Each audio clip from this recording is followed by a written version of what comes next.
नमस्कार, मैं हूं ब्रजेश और आप देख रहे हैं बीटी न्यूज़ इंडिया। और बीटी न्यूज़ इंडिया की टीम इस वक्त है सिवान के महाराजगंज में। आपको बता दें कि महाराजगंज नखास चौक के पास हम लोग मौजूद हैं। यहां पर मां दुर्गा की प्रतिमा का यहां पर स्थापित किया गया है और प्रत्येक वर्ष की भांति यहां पर एक भव्य पूजा का आयोजन किया जाता है। विस्तृत जानकारी यहाँ के जो स्थानीय पत्रकार हैं दिलीप सिंह जी, सीनियर जर्नलिस्ट हैं यहाँ के, और वो बताएंगे भी यहाँ की बखूबी इस पूजा की क्या क्या खासियत रहती है।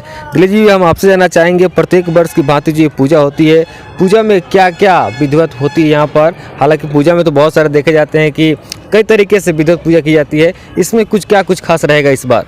देखिए, दुर्गा मंदिर का जो वार्षिकोत्सव होता है प्रत्येक वर्ष 31 जनवरी से यह प्रारंभ होता है। 9 दिनों का है यह सतचंडी महायज्ञ होगा। तो 9 दिनों तक इस पूजा को लेकर के सतचंडी यज्ञ है। इसके जो आचार्य हैं वो आदर्श भारद्वाज जी हैं और आदर्श भारद्वाज जी के निगरानी में ही पूरा यज्ञ पर नियंत्रण रहता है। उसके साथ 31 जनवरी को सुबह में कलश यात्रा निकलता है और यह प्रत्येक वर्ष होता है। इस वर्ष भी होगा। तो इसको लेकर के इस बार शाम में संध्या समय में 6 बजे से श्रीमद् भागवत कथा प्रारंभ होगा।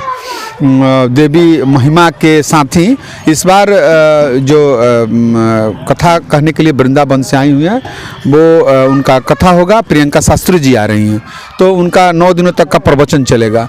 तो मैंने जहाँ तक देखा इस यज्ञ को लेकर के कि लगभग जिले के लोग आते हैं और आस पड़ोस की जितनी महिलाएं हैं, बालिकाएं हैं, पुरुष हैं, सब लोग आते हैं और आकर के अपने 9 दिनों तक का कथा श्रवण करते हैं। सुबह में पूजा करते हैं।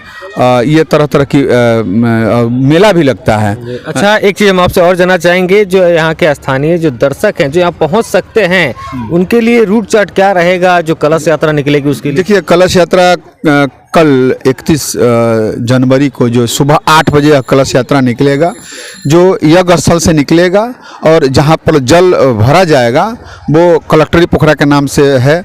और वहाँ से जल भरने के बाद वो कलश यात्रा निकलेगा, शहर के विभिन्न मार्गों से होकर के पुरानी बाजार में घुसेगा और फिर बाटा मोड़ होते शहर का एक बार भ्रमण करते हुए पुनः यज्ञ स्थल आता है, जहाँ से फिर वैदिक मंत्रोच्चारण के साथ ही यज्ञ प्रारंभ हो जाता है। जी, बहुत बहुत धन्यवाद दिलीप जी। और आपको बता दें कि देखिए, ये पूजा पंडाल जो है पूरी तरह से सज धज कर अब तैयार है और कल से पूजा स्टार्ट हो रही है। जैसा कि स्थानीय पत्रकार दिलीप सिंह जी से हमने बात किया तो उन्होंने बखूबी उस चीज़ को बताया कि देखिए, विधिवत जो पूजा होती है, हालांकि पूजा का कई भाग्य होते हैं, लेकिन जो विधिवत पूजा होती है, ये 9 दिनों का जो यज्ञ चलेगा उसमें बाई वन यानी 1 डे करके कोई ना कोई एक कार्यक्रम आयोजित होगी। जैसे कि उन्होंने बताया, अब पूजा पंडाल को आप देख कर अंदाज़ा लगा सकते हैं किस तरह से यहाँ पर तैयारियाँ जो है चरम सीमा पर चल रही है, जोरों शोरों से चल रही है।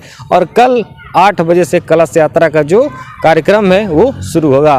बहरहाल कलश यात्रा से लेकर पूजा तक का एक एक ग्राउंड रिपोर्टिंग हम आपको दिखाएंगे। तब तक बने रहिए मेरे साथ, देखते रहिए बीटी न्यूज़ इंडिया।